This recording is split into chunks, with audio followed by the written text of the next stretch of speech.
eu fiz uma aula sobre podcast e a maioria pergunta, primeiro, se o rádio vai acabar. E segundo, se o podcast vai tomar a vez do rádio. Não vai ser nenhuma coisa nem outra. Rádio acabar não acaba, né? Não acabou, então esquece isso. Mas é claro que o rádio ele tem muito a ver com podcast. Até porque o rádio vai começar a viver de momentos menores, né? Não de grandes coberturas, de grandes músicas e tudo mais. Vamos combinar que música você ouve agora através do seu aplicativo, através do seu telefone celular. Bacana, também legal. Mas não quer dizer que por isso o rádio vai acabar. Não, muito pelo contrário. Eu acho que até que deva haver aí alguma coisa do tipo surpresa. O rádio dá essa surpresa para você. É muito interessante você esperar que o rádio te surpreenda com aquela música que tocou depois daquela que você também não ouvia há muito tempo. Uma playlist é legal, é bacana. O fato de você querer ouvir uma música agora e só tocar, pesquisar, em menos de 30 segundos já está tocando, né, no seu fone de ouvido, é muito legal. Mas também a surpresa para por aí, né? Mas assim, eu sinto necessidade de ter um companheiro, uma companheira, falando com você, falando sobre a previsão do tempo, contando algumas coisas, sorteando algumas coisas. Eu acho interessante. E as rádios estão cada vez mais nichadas, né? Rádios tocando aquilo que o público da rádio quer ouvir. Isso é muito legal. Mas as rádios também não são bobas, não. Estão cientes disso, estão focadas numa mudança próxima.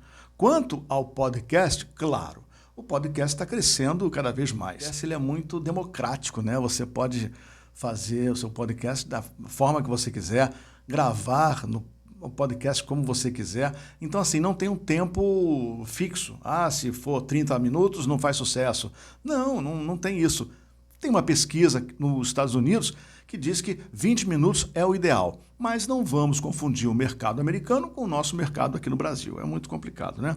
Nós aqui somos muito mais falantes, somos muito mais quentes em termos de comunicação, então essa pesquisa para mim não quer dizer muita coisa, não. Eu tenho o meu podcast que ele é feito totalmente pelo celular. Qual o objetivo do teu podcast, Rui? Bom, o objetivo é, primeiro de tudo, dizer para você que qualquer pessoa pode ter seu podcast, desde que você tenha assunto.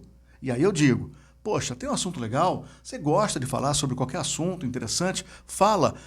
Mas tem muita gente já falando, não vou falar bobagem. De repente você ganha pela tua forma de falar, pela tua simpatia, não é?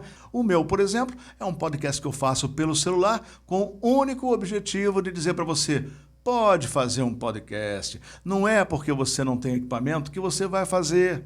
Não precisa gastar $1 milhão e fazer um estúdio para produzir podcast. Você pode produzir um podcast por telefone, com um baixo orçamento. O que importa, gente, é o conteúdo. O que importa é o que você vai falar. Isso, acredite, é o mais difícil. E outra coisa, será que a tua ideia de fazer um podcast, ela, vamos dizer, supera 2, 3, 4 programas? Será que não tem vida curta esse teu assunto? Né? Eu acho interessante você perceber isso. E aí você faz um script, faz um roteiro. Olha, no primeiro episódio eu vou falar sobre isso, no segundo sobre aquilo, no terceiro X, no quarto Y, e assim você vai tendo mais tranquilidade para produzir o seu podcast. Então, não precisa de muito investimento, basta você ter conhecimento sobre aquilo que você vai falar. Isso você não abre mão. Não abre mão porque se você não tiver conhecimento, vai acabar falando coisa que você não sabe. E quando você fala para muita gente, sempre tem alguém que sabe mais que você. Não tenha dúvida disso. Isso acontece. Então, gente, faça o podcast, ouça podcast e também ouça rádio. Uma coisa tem nada a ver com a outra. Tá todo mundo hoje aqui, ó, na mesma prateleira. É rádio, é podcast, é audiobook. E eu quero convidar você para assinar meu podcast. Anchor/Rui Jobim. Então, eu prezo pelo conteúdo e é o que você deve fazer também, tá bom? O conteúdo é tudo que nós temos no nosso campo profissional. Saber falar sobre alguma coisa é muito importante, tá bom? Então é isso. Um beijo, obrigado pela consciência aí e vamos em frente. O rádio nunca vai morrer, sempre vai acontecer.